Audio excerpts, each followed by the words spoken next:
Can you believe our daughter is coming home and we don't have a room for her? This is troubling. Can you move out this time? I was shocked to hear these words suddenly from my mother-in-law. In the house where I had been living with my husband's family, my mother-in-law labeled me as a bad wife who doesn't do household chores and criticized me daily. Then they wanted to kick me out to make room for my husband's sister who was coming home for childbirth. We can't keep an incompetent person who contributes nothing to the family any longer. Hurry up and leave so we can free up the room. My name is Tracy. I'm a 33-year-old office worker. After graduating from college, I joined a well-known, large company in my hometown, actively working and living the life of a working adult. As a salesperson, I find fulfillment in dealing with various clients and advancing negotiations. I built my career overcoming numerous challenges and became accustomed to my job. That's when I met Nick, who would later become my husband. Nick, 2 years my senior, was the section chief at a client company. We became close through work, gradually sharing personal stories as well as business discussions.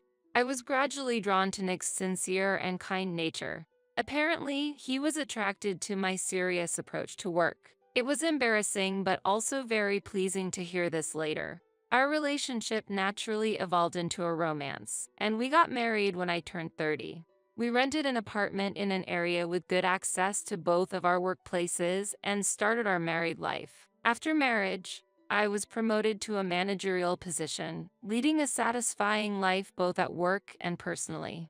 However, there was one concern: my mother-in-law's occasional visits. She, having devoted herself to homemaking from a young age, believes that a daughter-in-law should perfectly handle household chores. Tracy, you've left some dishes unwashed again. And look at all these piled up laundry. You're so sloppy. What kind of upbringing did you have? My mother-in-law would say these harsh words whenever she found the opportunity during her weekend visits. I planned to clean up that day, but the atmosphere didn't allow for any rebuttal, and all I could say was, "I'm sorry." In reality, I've always focused on my career and was not good at housework. Therefore, my inability to handle household chores made her look down on me as incompetent. When I was single, I rarely cooked and usually did all the cleaning and laundry on my weekends. After marriage, to reduce the burden of household chores, I invested in home appliances like cleaning robots. Nick understands my personality and doesn't force me to do household chores. On the contrary, I'm truly grateful to him for cooking dinner and doing laundry when he returns home earlier than me. Mom, Tracy is working hard every day and doesn't have much time. Please don't complain. Nick would defend me whenever his mother said something, but she would just get upset without listening. Oh, that reminds me, Nick. Our finances are a bit tight this month. Can you send a little more money home? Suddenly, my previously upset mother-in-law would start making brazen demands with a smile. I sighed inwardly, thinking, not again, and resigned myself to the situation. There are many family members living in the house where my parents-in-law reside. Currently, Nick's parents, brother, and grandparents are living there.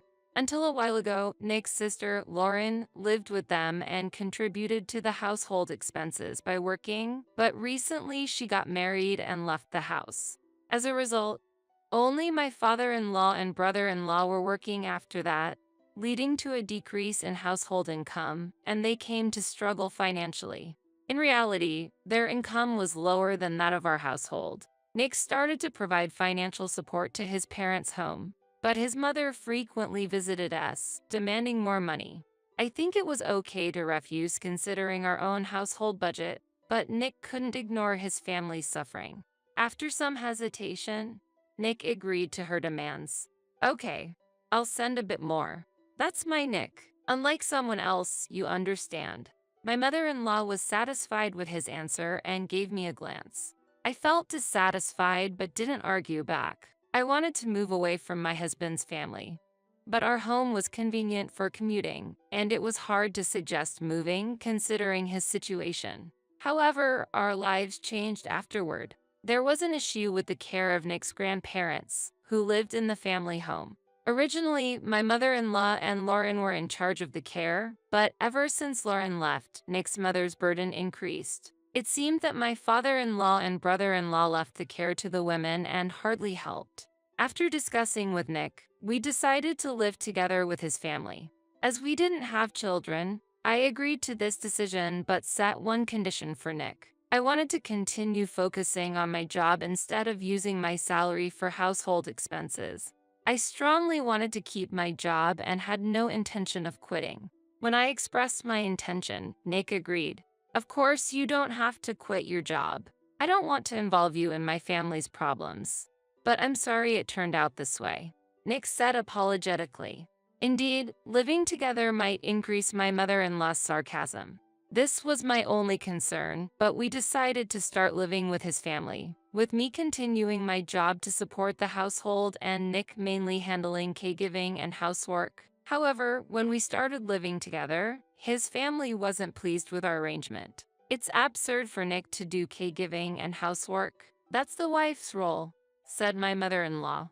It was a response I had partially anticipated, but I wondered why such roles had to be fixed. My parents-in-law and brother-in-law insisted that housework and caregiving were the wife's job and didn't change their opinion. So, they ordered me to reduce my working hours or quit. However, if I were to comply, our income would decrease and we would continue to struggle financially. To support a family of 7, I need to work full-time. I will continue working as a regular employee, I explained and stood my ground. However, my in-laws remained unsatisfied and deepened their displeasure of me. How can someone have such an opinion? I can't believe how disobedient this daughter-in-law is, my mother-in-law exclaimed angrily, and her attitude toward me became even harsher. Afterward, my brother-in-law also criticized me, using work as an excuse not to help mom. What an incompetent wife. Then, both of them began leading the bullying against me. My father-in-law barely intervened and didn't protect me. Nick's grandparents, who returned to their bedroom immediately after dinner, had limited contact with me and showed little interest in me. After starting to live with my in-laws, my work became busier, and I often returned home late. When I came home after overtime, the family complained that I should come home earlier, looking down on me as if my job was insignificant. I felt deeply frustrated when they belittled my work. I took pride in my job and was committed to my responsibilities as a manager. However, my in-laws kept telling me to prioritize housework over my job, and eventually, I found more peace at work than at my in-laws' house. Once, unable to bear the bullying, I complained to Nick. Why am I treated like this despite earning the daily expenses and even paying for new furniture and appliances for your family's house? Nick listened to me seriously. He understood the problems his family would face if I were to quit my job. I'll talk to everyone. I'm really sorry for involving you in my family's issues, Nick said, and I was filled with gratitude. He must be tired from doing housework and caregiving after work. Later, Nick tried to discuss it with his whole family, but their opinions didn't change at all. My brother-in-law even angrily accused me. You didn't discipline your wife properly, and that's why she has become so selfish. It's your responsibility to train her. My in-laws agreed with him, and their criticism toward us began. I had had enough. The attitude of Nick's own family, who once received financial support from him, was unbearable. Sorry, Nick. I can't live here anymore. We discussed our future seriously in our room. Nick, too, was angry at his family's response and immediately decided we should end this living arrangement and move out soon. If we were to continue like that, our stress would only increase. Therefore, Nick and I decided to leave the house, began searching for a new residence, and started preparing for our next life, keeping it a secret from his family. Half a month later, on an afternoon, Lauren, my sister-in-law who had left the family home after getting married, returned unexpectedly. It was during the weekend and I was off work, so all of us, including Nick's family, were at home. Seeing Lauren return with a large suitcase, my mother-in-law was overjoyed. Lauren, welcome back. Have you had lunch yet? If not, I'll make something right away. Thanks, Mom.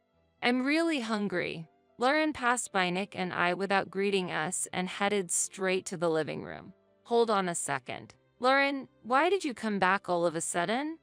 Nick asked as he entered the living room. Lauren replied, I'm about to have a baby soon. It's my first time, and I feel insecure, so I've decided to come back home for the childbirth. I'll be staying here for a while. My father-in-law and brother-in-law who were watching TV in the living room also seemed to welcome Lauren's return.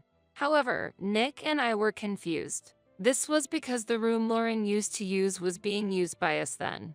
Indeed, the family home was spacious, but at that time it housed 7 people, and there were no vacant rooms.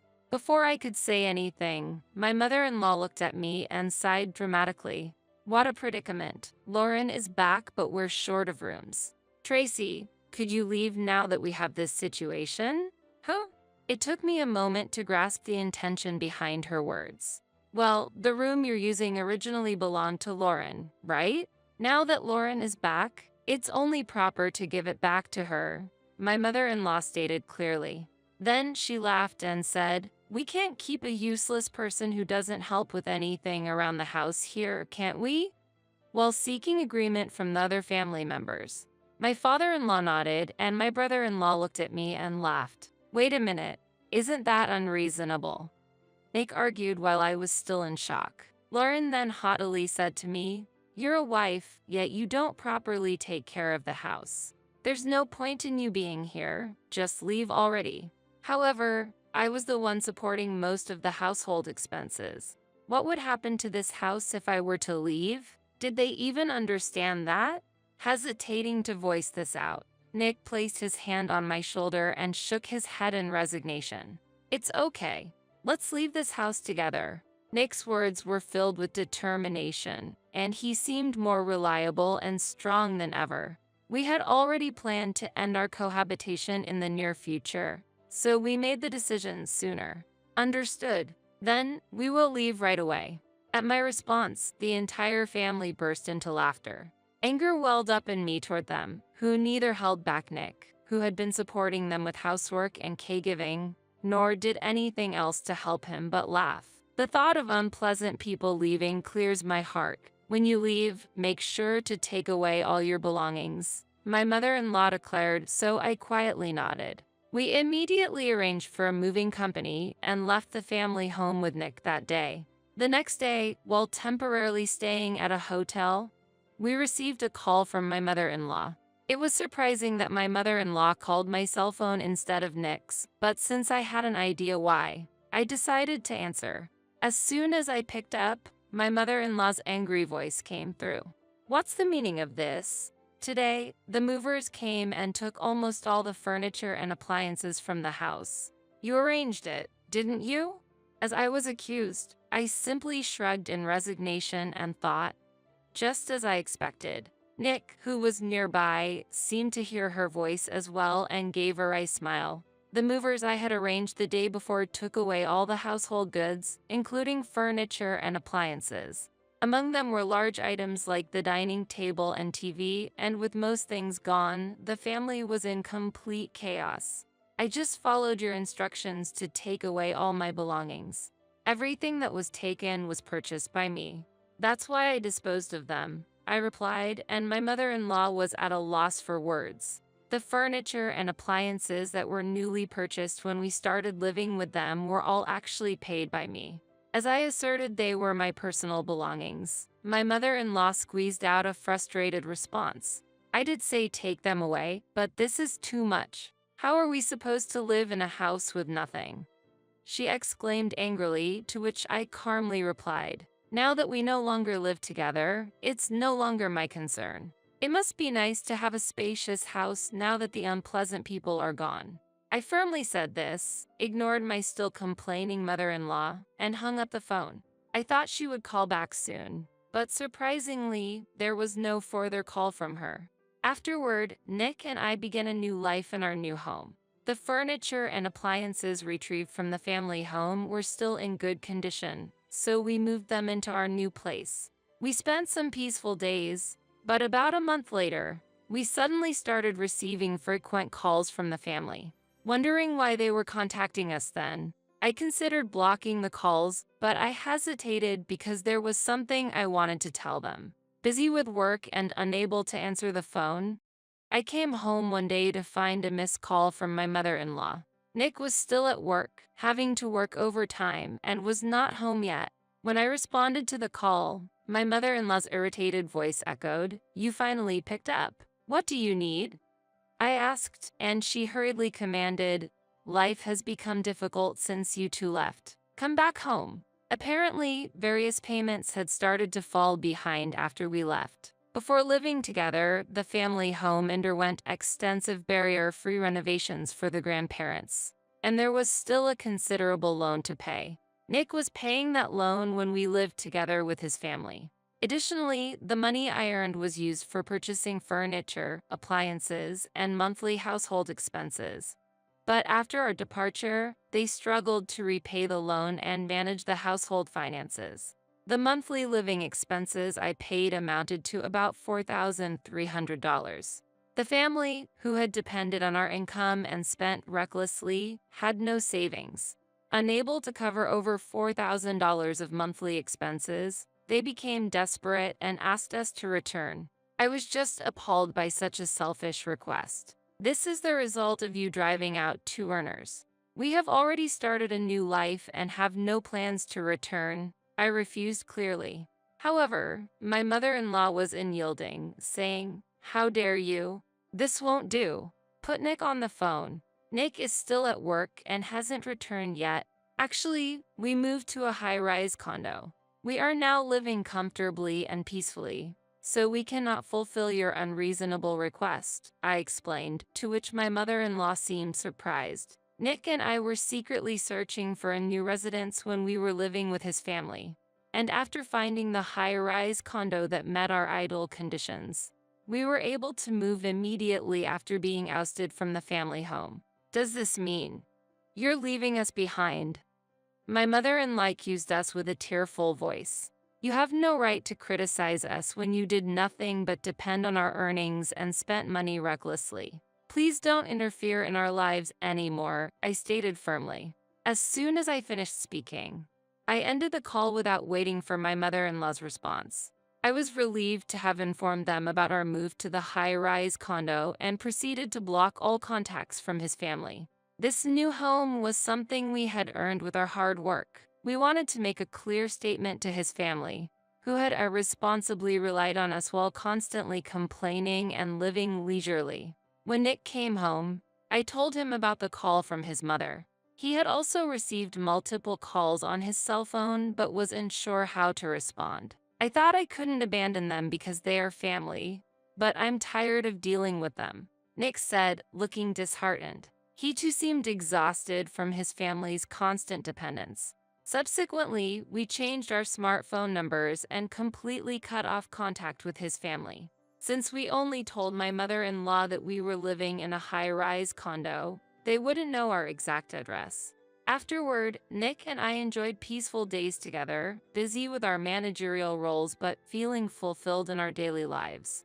3 years passed, and Nick and I decided to check on his family's well-being after a long time. Since leaving the family home, Nick had not visited even during Thanksgiving or Christmas, so we had no idea how they were living.